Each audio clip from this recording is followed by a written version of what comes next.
जो बनना हो सच्चा जीवन साथी, पति अपनाए एनएसवी। हमारी 2 बेटियां हैं, हम चाहते हैं कि उनका भविष्य सुनहरा हो, इसलिए हमने फैसला लिया है कि आगे बच्चे नहीं होने चाहिए। मैंने जिम्मेदार पति होने का फर्ज निभाया और एनएसवी को अपनाया। 10 मिनट में बिना चीर फाड़ के सरल सा उपाय और आधे घंटे बाद घर। खुराक और दिहाड़ी की भरपाई के लिए 1100 रूपए तुरंत मिल गए थे। न कोई कमजोरी और पत्नी का पूरा प्यार भी। क्यों जी? हटो जी। वही है सच्चा जीवन साथी जो पति अपनाए एनएसवी। राष्ट्रीय स्वास्थ्य मिशन, स्वास्थ्य विभाग हरियाणा द्वारा जनहित में जारी। नमस्कार, ये आकाशवाणी चंडीगढ़ है। अब आप रतिका से प्रादेशिक समाचार सुनिए। पहले इस बुलेटिन के मुख्य समाचार। केंद्रीय शिक्षा मंत्री धर्मेंद्र प्रधान ने राज्यों और केंद्र शासित प्रदेशों से सहयोगात्मक शिक्षा प्रणाली बनाने के लिए मिलकर काम करने का आह्वान किया है। न्यायमूर्ति शील नागू ने पंजाब एवं हरियाणा उच्च न्यायालय के मुख्य न्यायाधीश के तौर पर शपथ ली। भारतीय जनता पार्टी ने राई से विधायक मोहन लाल बड़ौली को हरियाणा का पार्टी अध्यक्ष नियुक्त किया। हरियाणा के मुख्यमंत्री नायब सिंह ने करनाल जिले में 9 संपर्क सड़कों की विशेष मरम्मत व सुधार को प्रशासनिक मंजूरी दी। और पूर्व मुख्यमंत्री भूपेंद्र सिंह हुड्डा ने कहा कि कांग्रेस विधानसभा चुनाव में किसी पार्टी से गठबंधन नहीं करेगी। अब समाचार विस्तार से।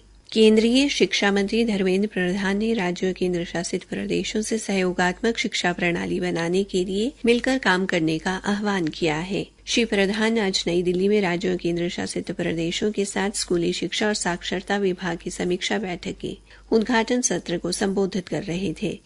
उन्होंने स्कूली शिक्षा के समग्र विकास के लिए अगले 5 वर्षों के प्रारूप पर अपने विचार साझा किए।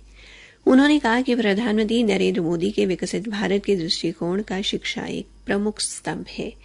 श्री प्रधान ने कहा कि राष्ट्रीय शिक्षा नीति का कार्यान्वयन भारत को एक ज्ञान महाशक्ति में बदलने और गुणवत्तापूर्ण शिक्षा तक समान और समावेशी पहुंच को सक्षम करने की कुंजी है। भारतीय भाषाओं में शिक्षा के बारे में उन्होंने कहा कि राष्ट्रीय शिक्षा नीति 2020 मातृभाषा और सभी भारतीय भाषाओं में शिक्षा के महत्व पर बल देती है। न्यायमूर्ति शील नागू ने आज पंजाब व हरियाणा उच्च न्यायालय के मुख्य न्यायाधीश के तौर पर शपथ ली। उन्हें पंजाब राजभवन में पंजाब के राज्यपाल बनवारी लाल पुरोहित ने शपथ दिलाई। न्यायाधीश शील नागू इससे पहले मध्य प्रदेश उच्च न्यायालय के कार्यवाहक मुख्य न्यायाधीश के तौर पर कार्यरत थे। शपथ ग्रहण समारोह में हरियाणा के राज्यपाल बंडारू दत्तात्रेय, पंजाब के मुख्यमंत्री भगवंत मान और हरियाणा के मुख्यमंत्री नायब सिंह भी उपस्थित रहे। कुछ दिन पहले ही न्यायाधीश नागू को पंजाब व हरियाणा उच्च न्यायालय का मुख्य न्यायाधीश नियुक्त किया गया था।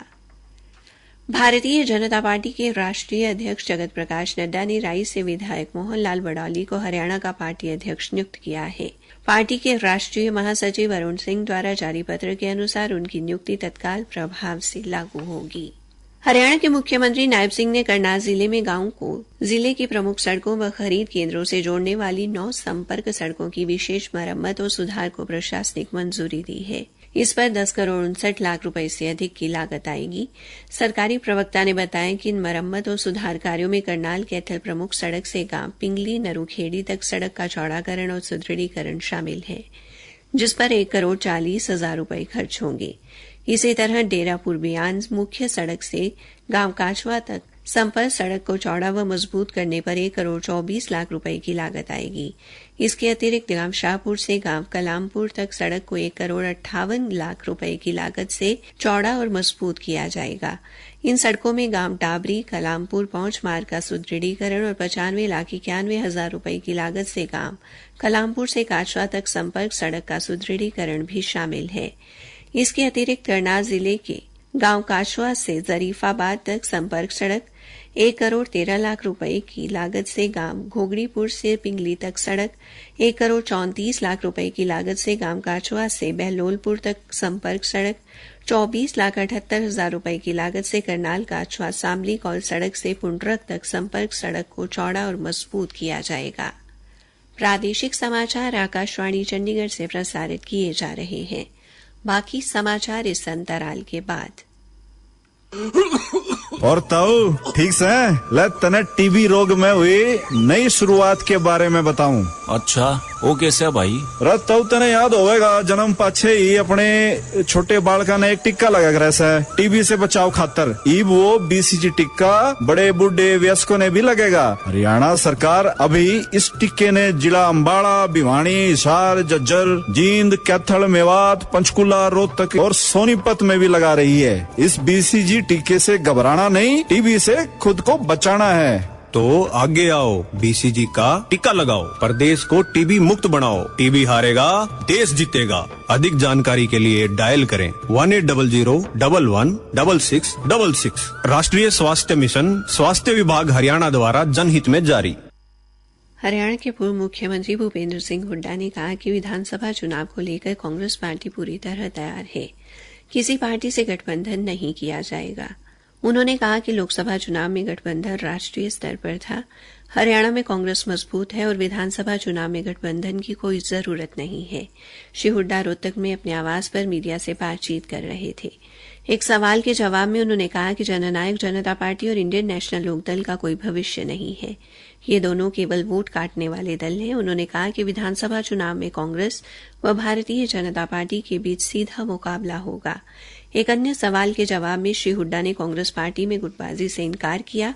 पूर्व मुख्यमंत्री ने राज्य सरकार की नीतियों की भी आलोचना की।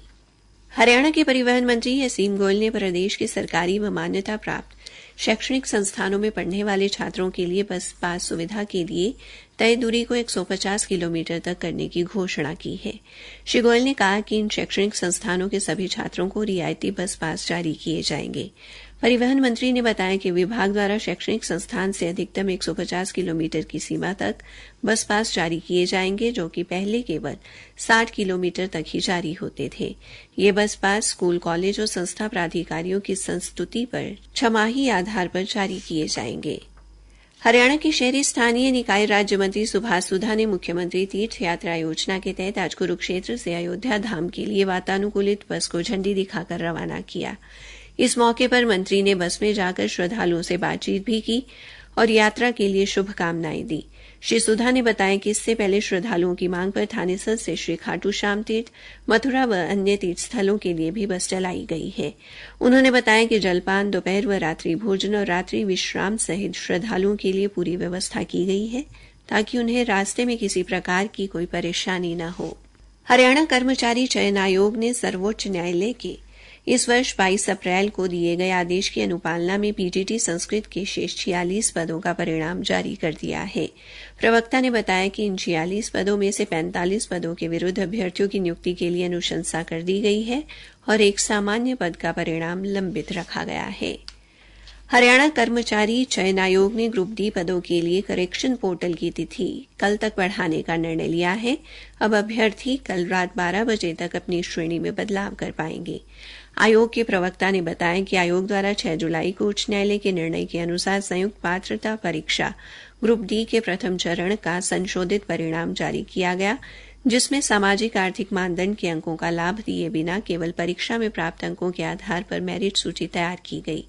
इसके बाद अभ्यर्थियों की सुविधा हेतु श्रेणियों में बदलाव के लिए 6 से 8 जुलाई तक करेक्शन पोर्टल खोला गया था। अभी भी कुछ अभ्यर्थी इस सुविधा का उपयोग करने से वंचित रह गए, इसलिए आयोग ने एक बार फिर अंतिम तिथि बढ़ाने का निर्णय लिया है। प्रवक्ता ने बताया कि अभ्यर्थी पोर्टल पर लॉगिन करके अपने वैध दस्तावेज अपलोड कर श्रेणी में बदलाव कर पाएंगे। अंत में मुख्य समाचार एक बार फिर। केंद्रीय शिक्षा मंत्री धर्मेंद्र प्रधान ने राज्यों और केंद्र शासित प्रदेशों से सहयोगात्मक शिक्षा प्रणाली बनाने के लिए मिलकर काम करने का आह्वान किया है। न्यायमूर्ति शील नागू ने पंजाब व हरियाणा उच्च न्यायालय के मुख्य न्यायाधीश के तौर पर शपथ ली। भारतीय जनता पार्टी ने राई से विधायक मोहन लाल बड़ौली को हरियाणा का पार्टी अध्यक्ष नियुक्त किया। हरियाणा के मुख्यमंत्री नायब सिंह ने करनाल जिले में 9 संपर्क सड़कों की विशेष मरम्मत व सुधार को प्रशासनिक मंजूरी दी। और पूर्व मुख्यमंत्री भूपेंद्र सिंह हुड्डा ने कहा कि कांग्रेस विधानसभा चुनाव में किसी पार्टी से गठबंधन नहीं करेगी। इसी के साथ ये समाचार बुलेटिन समाप्त हुआ।